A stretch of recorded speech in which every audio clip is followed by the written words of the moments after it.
حضرت موسی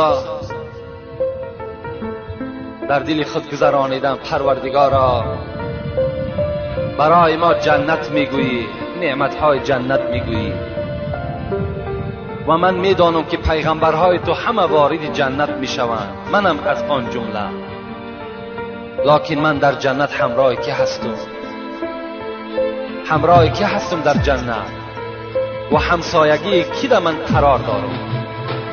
خداوند ندا کرد موسی تو همراه یک قصاب در جنت سکونتی میکنی و هم صحبت میشه. حضرت موسی میگه در حیرت افتادن، قصاب؟ گفتن بله، همراه یک قصاب تو در جنت همراه میشوی. حضرت گفتن اون قصاب کیست؟ گفتن در فلان شهر سکونتی میکنن. حضرت میگه از مکان خود سفر کردن و بر آن شهر رسیدن. نگاه کردن که یک قصاب عادی هست، عملش مثل عمل همین آدم های عادی هست، دیگر هیچ عملی نداره. تا بگاه میگن همین قصاب نظارت کرد، نگاه کرد.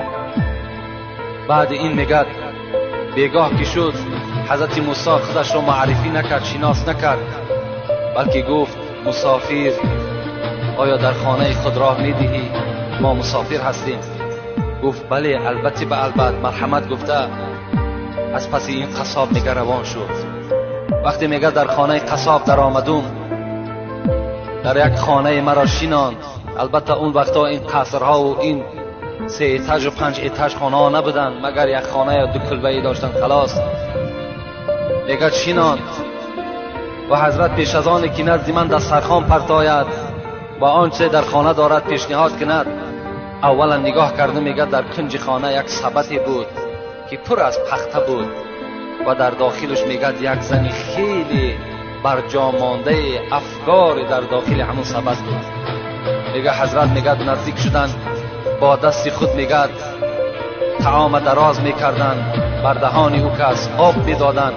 وقتی که سیر شد میگه دستش میگه مادر برداشت، یک دعای داد میگه و قصاب میگه از خانه بیرون شد. وقتی میگه این قصاب از خانه بیرون شد، من نزد سبد حاضر شدم و گفتم مادر السلام علیکم،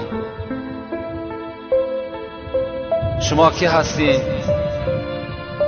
گفت من مادر همین قصاب هستم، سالهای زیادی رنج دارم، مصیبت دارم، بیماری دارم، لیکن الحمدلله که این فرزند من دایم در فکر نفقه من هست، شکم و لباس من و جای خواب من دائم معین کردگی هست. میگه گفت مادر عزیز آیا یگان امید، آیا یگان دعا، آیا یگان درخواست مقصد داری؟ گفت ای مسافر، گفت فقط یک امید دارم و دائم دعای من همین است که این فرزند من بعد این قدر مهربانی هایی که بر من میکند، خدایا در جنت در همسایگی حضرت موسی باشد. فقط دعای من گفت همین است. میگه حضرت موسی گریان شدن و گفتن مادر، گفتن یک شادیانه بر من بده، یک هدیه بر من بده، زیرا که همان موسی که تو میگوی همان موسی من هستم و همان پیغمبر من هستم و دعای تو در نزد خدا اجابت یافت و این فرزند تو در جنت همراه من هست. خوش به حال اون فرزندهایی که همراه پیغمبرها و همراه شهدا در جنت از پشت چی؟ از پشت خدمت کردن در حق پدر و مادر هست. رسول اکرم در حدیثهای فراوان خود به ما و شما خبر میدهد کسی که سحر از خواب میخیزد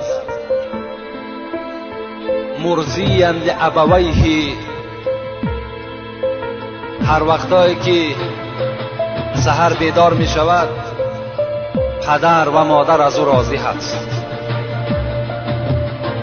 پدر و مادرش راضی هست. مادامی که پدر و مادر راضی شد، رسول الله چی گفتند؟ له بابان مفتوحان الی الجنه. وقتی که پدر و مادر سحر که از تو راضی باشند، 2 دروازه از دروازه های جنت برای تو کشاده ایستادگی منتظر تو هستند. و من امسا مثل ذالک، اگر تا بگه هم که راضی ایستند، رسول الله گفتند اون دروازه ها هم گشاده منتظر این فرزند هستند. و این کان واحدا فواحد، رسول الله گفت اگر یک تش راضی باشد، یک دروازه جنت برای تو گشاده است. و اگر شخص سحر میخیزد در حالتی که مسخیتا لابویه، پدر و مادر از او راضی نیست، یعنی با او فرزند قهری هستند یا ملال هستند، رسول الله چی گفتند؟ کان له بابان مفتوحان الی النار، دو دروازه از دوزخ برای این فرزند گشاده ایستادگی هست. و من امسا مثل ذالک، اگر تا بگه این پدر مادر راضی نشد، اون دروازه های دوزخ برای این فرزند چی هستند؟ گشاده و منتظر این فرزند هستند. و این کان واحدا فواحد، اگر یکی همین هم غضبناک باشد، میگد ملال باشد، ناراضی باشد، یک دروازه دوزخ برای این فرزند منتظر است. لکن در دوام رسول الله چی گفتند؟ و این ظلم و این ظلم و این ظلم، 3 بار گفتند اگر چنده که پدر مادر تو ظالم باشد، پدر مادر تو ظالم باشد، پدر مادر تو ظالم باشد، اگر چند پدر مادر ظالم هم باشد، تو چیکار کن؟ تو خدمتی در حق پدر مادر برای خود روا ببین و خدمت از اونها کنده نکن. زیرا خدا را بین در سوره همین لقمان و ما و شما چی میگوید؟ امروز بسیار جوان ها میآیند پیش ما، سوال میکنم پدر من فلان گپ گفت، آیا من در همین گپ خلافی اگر پدرم کار کنم چی میشود؟ خیلی خوش به حالشون که سوال میکنند و جواب خودشون هم میگیرند. خداوند در قرآن به ما و شما تذکر میدهد، میگوید و این جاهداک علی ان تشرک بی ما لیس لک به علم فلا تطعهما و صاحبهما فی الدنیا معروفا. صدق الله العظیم. سوره لقمان است.